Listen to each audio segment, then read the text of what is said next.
Hello and good morning. I wanted to check in with you and wanted to wish you a very happy Tuesday. Thank God for you. Thank God for your life.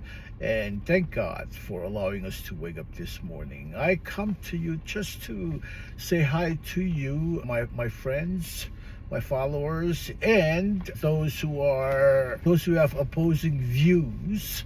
I wanted to welcome you and say good morning to you. I also wanted to make a statement to answer the question, like, what happened to Shirley?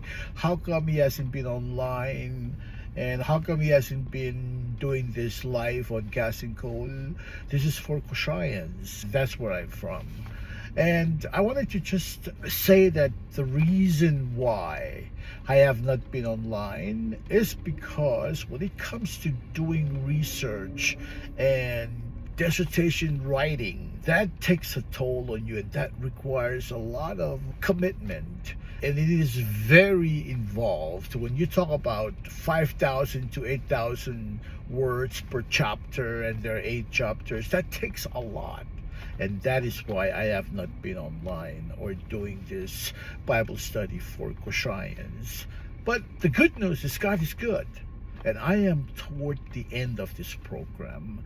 I have 5 more units to go, and I am very excited that God has placed me where I am, I pray that He will continue to use me for the furtherance of His kingdom. And last point, I cannot not say anything about this past weekend. Past weekend, as you know, this memorial service for this great servant of God, Charlie Kirk.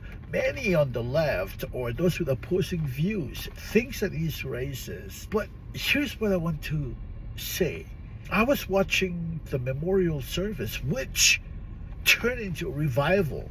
When and where do you see the executive branch of the United States government present along with fellow Christians and worshiping God? When was the last time you saw a vice president of the United States or Secretary of State talking about God, about Jesus?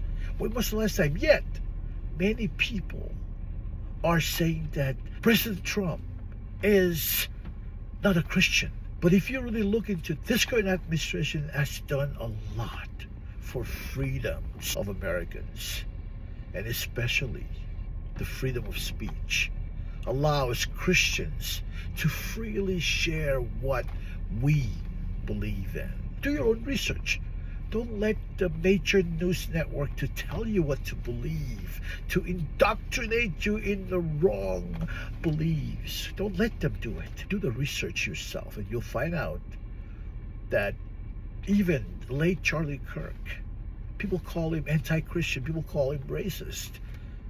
But I don't find an ounce of racism in any of his speeches. Yes, a lot of news network took things out of context. Anyways, I wanted to just make a mention of this and say God bless you for who you are and what you do. Thank you.